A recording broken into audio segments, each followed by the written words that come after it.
नमस्कार, आप देख रहे हैं इंडिया न्यूज। इंडिया रिपोर्टर में दिन भर की बड़ी खबरें लेकर हम हाजिर हैं। आपके साथ मैं हूं रचना बंसल। नमस्कार, आपके साथ मैं हूं शुभ्रा सुमन। न्यूज का सबसे बड़ा शो है ये इंडिया रिपोर्टर। 6 तस्वीरें और इन सभी जगहों पर इंडिया न्यूज के रिपोर्टर्स मौजूद हैं।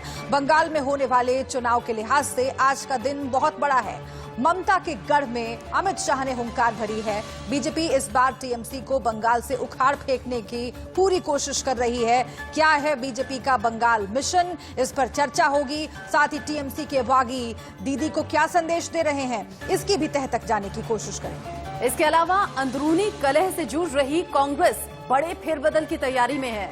मैराथन मीटिंग में पार्टी को लेकर आगे की रणनीति पर बात हुई है। इसको लेकर भी हम इनसाइड स्टोरी आपके सामने रखेंगे। इसके अलावा बॉर्डर्स पर डटे हुए जो हजारों की संख्या में किसान हैं, वो आगे की रणनीति को लेकर क्या सोचते हैं, ये भी आपको बताएंगे। उधर पाकिस्तान को इस बार फिर से क्यों सता रहा है सर्जिकल स्ट्राइक का डर, इस पर पाकिस्तान के झूठ का पुलिंदा भी हम आपके सामने खोलने वाले हैं। इसके अलावा दुनिया भर में बर्फबारी और ठंड के प्रकोप की कुछ तस्वीरें दिखाएंगे। तो अगले 1 घंटे रहिएगा हमारे साथ इंडिया रिपोर्टर में।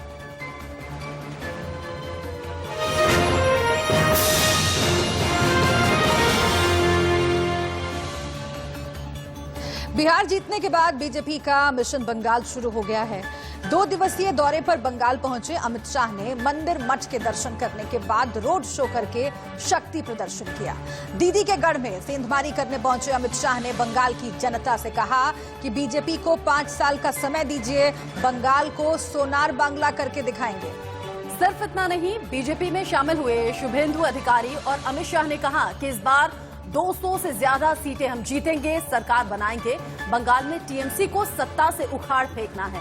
शाह ने अपने भाषण की शुरुआत और आखिर में जय श्री राम का नारा भी लगाया। इसको लेकर भी लगातार चर्चाओं का बाजार गर्म है। लेकिन हमारे आसपास ये जो 6 तस्वीरें आप देख रहे हैं, इनको देखकर आज दिन भर के इस दौरे से जुड़ी खास तस्वीरें आपके सामने हम रख रहे हैं। सिद्धेश्वरी मंदिर में पहुंचे, दर्शन किए, पूजा पाठ किए। अमित शाह ने खुदीराम बोस को नमन किया और साथ ही साथ स्वामी विवेकानंद के जीवन पर प्रकाश भी डाला। साथ ही उनके सिद्धांतों और उसूलों की बात भी की। बिल्कुल, मिदनापुर में किसानों को संबोधित किया। किसान के घर में जाकर के खाना भी खाया अमित शाह ने। रोड शो में शक्ति प्रदर्शन, इसके साथ ही स्पेशल 7 के साथ जो बैठक होने वाली है वो बहुत महत्वपूर्ण होगी, क्योंकि आगे की रणनीति बंगाल की इसी में तय होगी। टोलबाजी बढ़ गई, गुंडों को शरण मिली। आपने वादा किया था भ्रष्टाचार हटाने का।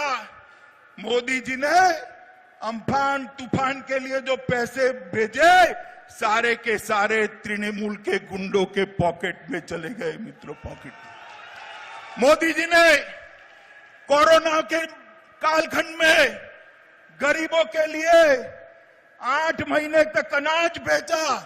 सारा का सारा अनाज तृणमूल के गुंडे चपत कर गए, बंगाल के गरीबों को नहीं मिला। हाईकोर्ट ने ऑर्डर करना पड़ा कि इसकी सीएजी से जांच हो। ममता दीदी, शर्म आनी चाहिए आपको, शर्म आनी चाहिए। गरीब के पेट का अनाज आपकी पार्टी के कार्यकर्ता लूट कर ले गए हैं। ये ममता दीदी है तब तक बंगाल के गरीबों को आयुष्मान भारत योजना का फायदा नहीं मिलेगा। मुझे बताइए, बंगाल के किसान को 6,000 रुपया मोदी जी जो भेज रहे हैं, वो मिलना चाहिए या नहीं मिलना चाहिए? जोर से बोलो, मिलना चाहिए या नहीं मिलना चाहिए?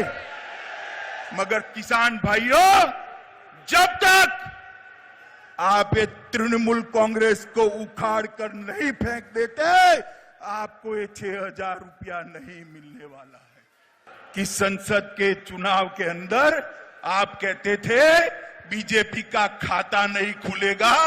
हमारे दिलीप घोष की अध्यक्षता में मोदी जी के नेतृत्व में 18 से ज्यादा सीटें बंगाल की जनता ने दी है। और दीदी, कान खोलकर सुन लो, आज लाखों लोगों की हाजिरी में कहने आया हूं मैं, जब विधानसभा के चुनाव का परिणाम आए, परिणाम देख लेना, इस बार 200 सीटों से ज्यादा सीटों के साथ भारतीय जनता पार्टी की सरकार बनने जा रही है। मित्रों, आज हमारे साथ एक एमपी, 9 एमएलए, एक एक्स मिनिस्टर, एक एमओएस, 15 काउंसिलर, 45 चेयरमैन और जिला पंचायत के 2 अध्यक्ष जुड़े हैं। शुभेंदु भाई के नेतृत्व में कांग्रेस, तृणमूल, सीपीएम, सब पार्टी से अच्छे लोग आज भारतीय जनता पार्टी में नरेंद्र मोदी के नेतृत्व में काम करने के लिए भाजपा जोड़ रहे हैं। भारत माता की। क्यों भाई, आप लोगों की आवाज को क्या हो गया है? ऐसे बोलते हैं भारत माता की जय। मेरे साथ दोनों हाथ उठाइए, उठाइए दोनों हाथ।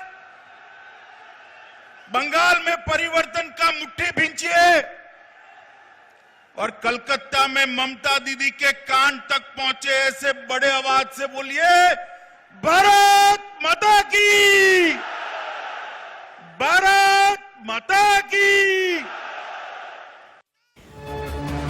पश्चिम बंगाल के चुनाव में अभी वक्त है, लेकिन बीजेपी जी जान से जुटी हुई है। जिस तरीके से रैली और दौरे हो रहे हैं उसको देखकर समझा जा सकता है बीजेपी स्ट्रेटेजी बना चुकी है और सत्ता में आना चाहती है। 200 प्लस सीटों को जीतने का दावा कर रही है। इस बीच सियासत जिस तरीके से हो रही है, कोलकाता से तापस सेन गुप्ता की ये रिपोर्ट आपको देखनी चाहिए। राजनीति में एक नया सूरज उगता हुआ नजर आया जब शुभेंदु अधिकारी पश्चिम मिदनापुर के कॉलेज ग्राउंड में अमित शाह के हाथों से बीजेपी का झंडा थामते हुए औपचारिक तौर पर भारतीय जनता पार्टी में शामिल हुए।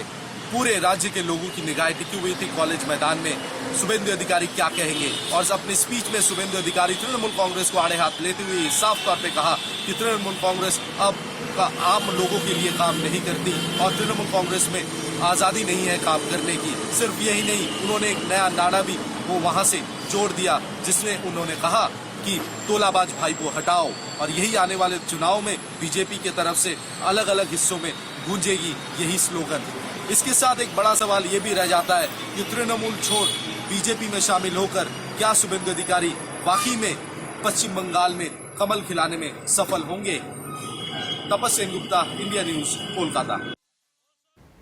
तो भ्रष्टाचार और भाई भतीजावाद का मसला अमित शाह ने आज अपनी रैली के माध्यम से, अपने भाषण के माध्यम से उठाया है और साथ ही ये भी कहा है कि आपने लेफ्ट को मौका दिया, आपने टीएमसी को मौका दिया, बीजेपी को मौका दीजिए तो सोनार बंगला बनाकर रहेंगे।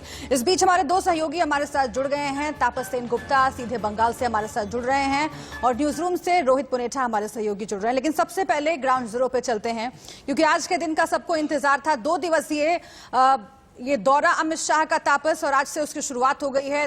धमाकेदार शुरुआत हुई है। रैली में भाषण हमने सुना और शुभेंदु अधिकारी को भी सुना, उन्होंने भी अपने हिंदुस्तानी होने की बात कही। बाद में बंगला है। लेकिन मुझे ये बताइए कि जो बातचीत हमारे दरमियान होती रही, आपने ये कहा कि शुभेंदु अधिकारी बीजेपी में शामिल हो तो रहे हैं लेकिन उनका कद क्या रहेगा, क्या भूमिका रहेगी, इसको लेकर सस्पेंस बना हुआ है। ममता बनर्जी कह रही है उनको कोई फर्क नहीं पड़ता। लेकिन आज जो रैली हुई और जिस तरीके से शुभेंदु अधिकारी को बीजेपी ने भुनाने की कोशिश की है, जिस तरीके से अमित शाह के बगल में उनको सीट दी गई है और जो पूरा भाषण रहा है, अब क्या दिखाता है आगे बीजेपी के अंदर शुभेंदु अधिकारी की भूमिका? जी देखिए, अगर शुभेंदु अधिकारी की बात किया जाए कि बीजेपी में उनका रोल क्या होगा, वो रोल तय हो चुका है। हालांकि आने वाले कुछ दिनों में कुछ सारे मीटिंग्स होने वाले हैं। आज भी कुछ मीटिंग्स प्लान आउट है। शुभेंदु अधिकारी कोलकाता लौट रहे हैं और वहां से उस मीटिंग के बाद कुछ और मीटिंग्स होनी है। स्टेट लेवल पे भी मीटिंग होगी जिसमें यह तय किया जाएगा कि शुभेंदु अधिकारी को का भूमिका क्या होगा। लेकिन शुभेंदु अधिकारी की अगर स्पीच आप सुने तो उन्होंने साफ तौर पर कहा कि वो किसी भी पार्टी से आए हों, चाहे उनका कद कुछ भी रहा हो, वो मंत्री रहे हो, कुछ भी हो, वो यहाँ पर बीजेपी में एक आम कार्यकर्ता की तरह काम करेंगे और उन्हें जो नेतृत्व की तरफ से बताया जाएगा, अगर उन्हें कहा जाता है कि तुम जाकर दीवार लिखो, तो वो भी करने के वो तैयार है। तो इसका मतलब ये है कि बीजेपी में शामिल होने से पहले से ही शुभेंदु अधिकारी एक मेंटल प्रिपरेशन लेके रखे थे कि ये तृणमूल कांग्रेस नहीं है, ये बहुत बड़ी पार्टी है, इनका अपना एक कॉन्स्टिट्यूशन है, एक रेजिमेंटेड पार्टी है, तो यहाँ पे एक हायरार्की काम करता है, तो उसको उन्होंने ध्यान में बाखूबी रखा है। लेकिन दूसरी ओर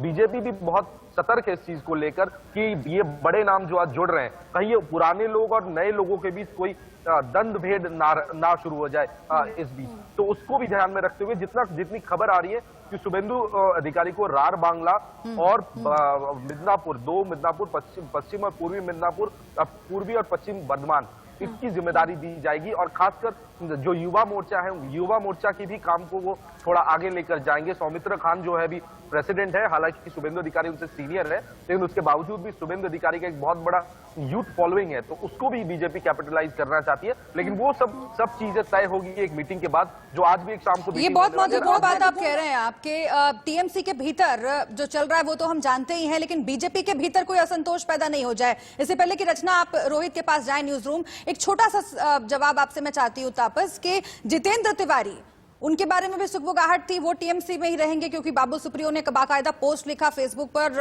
और ये कहा कि इस तरह के लोगों को हम स्वीकार नहीं करेंगे बीजेपी में। तो बीजेपी के भीतर क्या चल रहा है इस वक्त, जो लगातार नेताओं की आवाजाही हो रही है, दल बदल हो रहा है, उसको लेकर?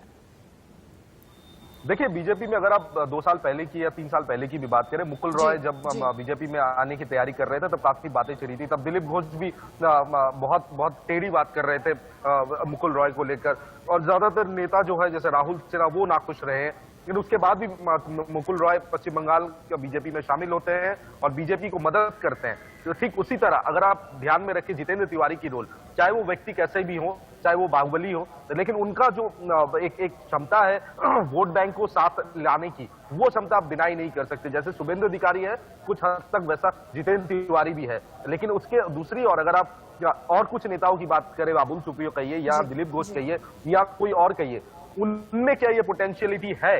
जितना मुझे इस समय लग रहा है कि आने वाले दिनों में जितेंद्र तिवारी आए या ना आए, अगर ऐसा कोई शख्स पार्टी में शामिल होना चाहता है, जितनी खबर मुझे है कि केंद्रीय जो लीडरशिप है उनके तरफ से कोई प्रॉब्लम नहीं थी। हालांकि जब स्टेट कमेटी की तरफ से बहुत लोग आपत्ति जाहिर कर रहे हैं, तो उस जगह खड़े होकर चुनाव से पहले तापस, इन सभी चर्चाओं के बीच में आज शाम की मीटिंग बेहद खास होने वाली है, जब स्पेशल 7 के साथ अमित शाह बैठेंगे, आगे की स्ट्रेटेजी पर बात होगी। लेकिन यह भी शुरुआती दौर है और इसी के लिए रोहित पुनेठा से मुझे बात करनी चाहिए। रोहित, शुरुआती दौर जितेंद्र तिवारी को लेकर सुगबुगाहट लंबे वक्त से, लेकिन अचानक से यू टर्न ले लेते हैं, कहते हैं टीएमसी में बना रहूंगा। इसी बीच बीजेपी सांसद अर्जुन सिंह कह रहे हैं कि ये तो अभी शुरुआत है, 60 से 65 विधायक इस्तीफा देंगे, पश्चिम बंगाल में तो सरकार अल्पमत में आ जाएगी। मतलब बीजेपी बैकडोर से कोई प्लान बना रही है इसको लेकर, ये सिर्फ शुरुआत है, ये अमित शाह ने भी कहा था।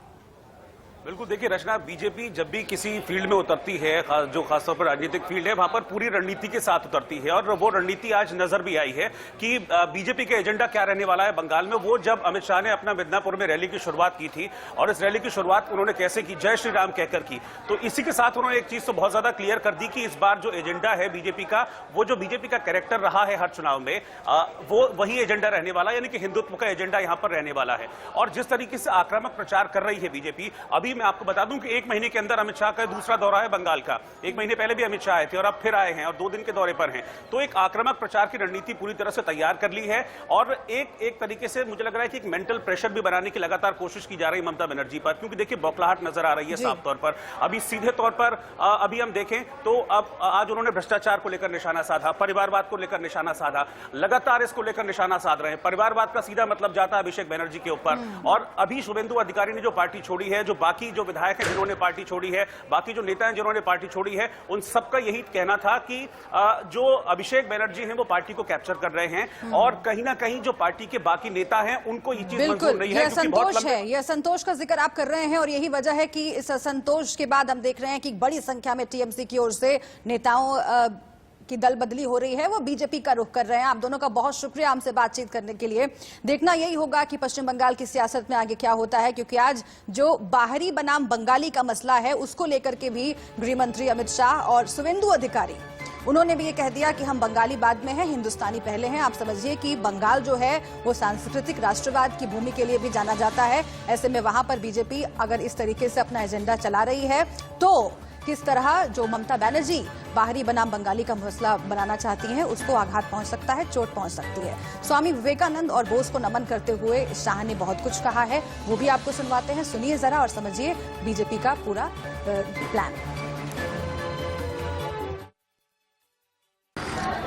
सौभाग्य और आनंद दोनों का विषय है कि मैं उस जगह पे आया हूं जो न केवल भारत, पूरी दुनिया भर के लिए चेतना जागरूक करने की जगह है। यही वो स्थान है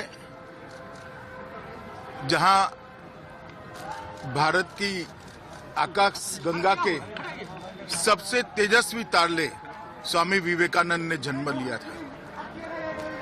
स्वामी जी ने अपनी अल्पायु के अंदर ही भारत का ज्ञान, भारत की संस्कृति, भारत के दर्शन को विश्व भर में दिग्विजय कराने का काम किया था।